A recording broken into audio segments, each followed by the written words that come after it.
Right now, you're telling yourself a story about who you are, about what you're capable of, about why things are the way they are. And that story, it might be the very thing keeping you stuck. If you're still stuck, it's because on some level, you're choosing to stay stuck. And that might sound harsh, but it's also incredibly liberating, because if it's a choice, you can make a different one right now.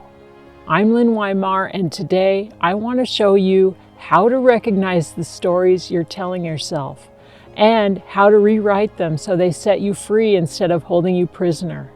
A few years ago, I was living a beautiful life. I had remarried, I was working as a nurse, I had my fitness back, and on the outside everything looked great.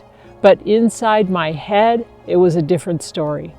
I would be going about my day and suddenly a memory would pop up, something that had been said to me during my first marriage, some way I had been treated, and I would find myself replaying it again and again and again. I thought I had dealt with all this. I thought I had forgiven and moved on, but these stories kept coming back like the summer reruns in my mind. That time when he, or I should have, why didn't I? And the crazy thing, my ex-husband wasn't in my life anymore. He had no power over me, but I was giving him all kinds of real estate in my head. I was reliving the past over and over, trying to make sense of it all.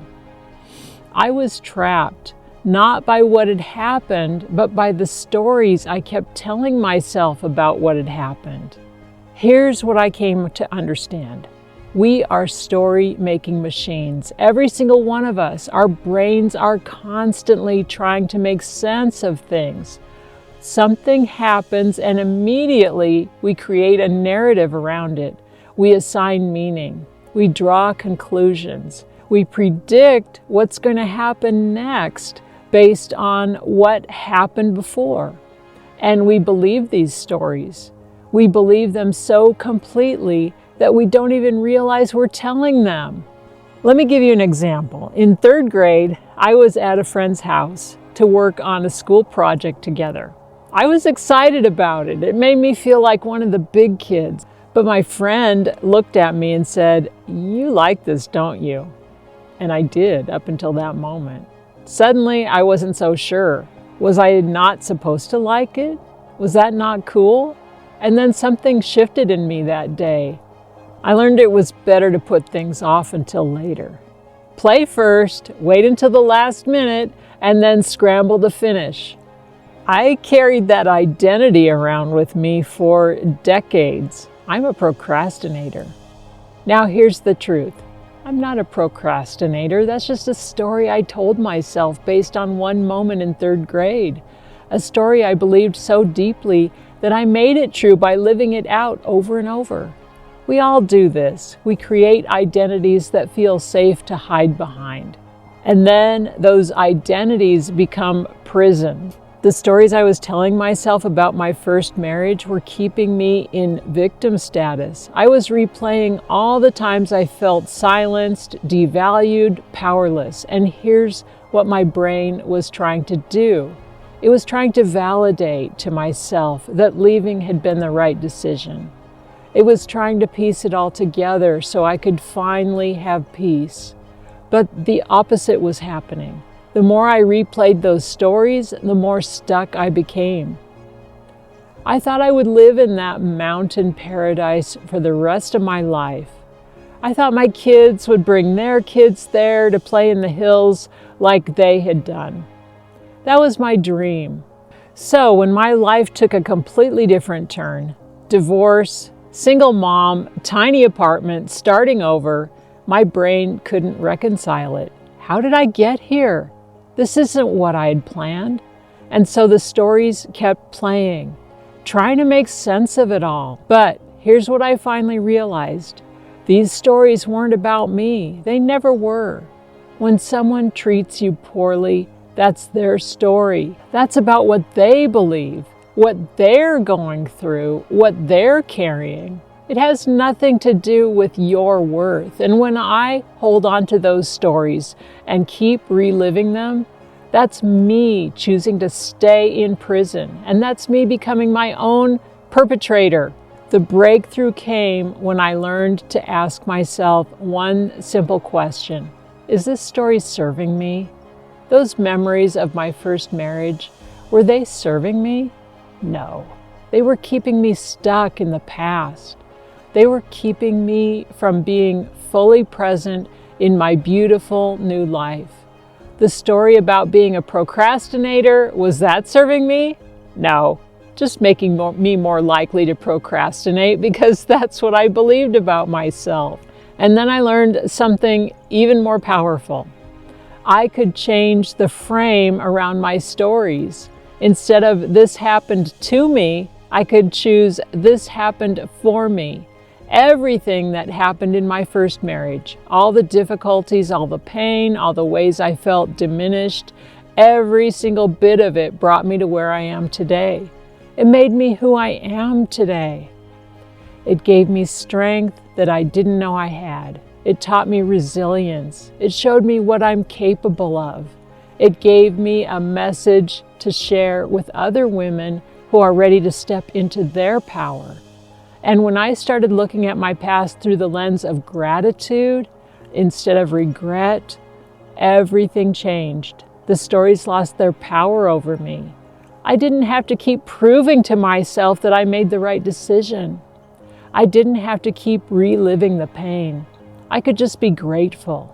Grateful for the journey, grateful for the lessons, grateful for where I am now.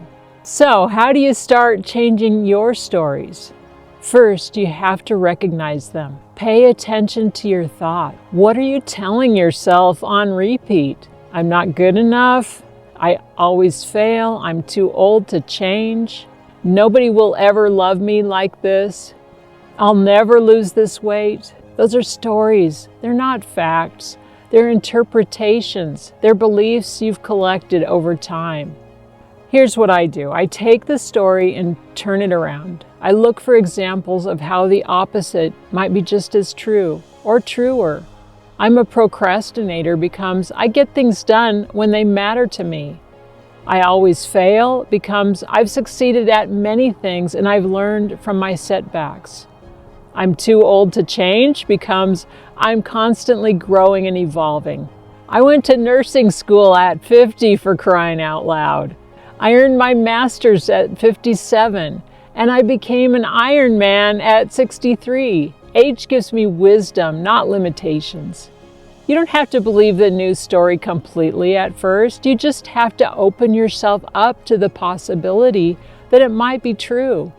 And when you find even one example of the news story being true, your brain starts to collect evidence for it. You start to see opportunities that you didn't see before. You start making different choices. The journey is happening whether you're telling yourself empowering stories or defeating ones. Why not choose stories that actually serve you? So here's what I want you to do. First, identify one story you keep telling yourself, the one that's most present in your mind right now. Write it down. Second, ask yourself, is this story serving me? Is it helping me move forward? Or is it keeping me stuck? And third, try turning it around. What's the opposite of that story? Can you find even one example of the opposite being true? Be patient with yourself. These stories have been with you for a long time and they won't disappear overnight. But every time you catch yourself telling the old story, you have a choice. You can either keep feeding it or you can start telling a new one. Here's your journal question for today. What story am I telling myself on repeat, and is it serving me? Don't judge your answer, just notice. Awareness is the first step to freedom. And remember, you're not a victim of your stories. You're the author. You can rewrite them anytime you choose. I'm now in my 60s, and I can honestly say I'm more at peace than I've ever been. Not because my life is perfect, but because I've learned to stop being ruled by my stories. I still have memories, I still have experiences, but I get to choose what they mean. I get to choose what frame I put around them. And so do you. You are not your stories. You are so much more than the narratives you've been carrying around. And the moment you realize that, everything changes. If this resonates with you, hit that subscribe button. I've got more videos coming that will help you break free from the patterns keeping you stuck. And comment below. Tell me, what's one story you're ready to let go of? If you want practical tools to start rewriting your story, not just mentally, but in your daily life with food, exercise, and self-care, grab my free guide, 3 Secrets to Being Fit Beyond 50. The link is in the description, and I'll show you how to rewire your brain, change your habits, and develop empowering self-talk. And join our free community where I go live every Wednesday with more insights and support for your journey beyond 50. I'm Lynn Weimar. You're not stuck. You just believed a story that said you were. And now you can choose a different one. I'll see you in the next video.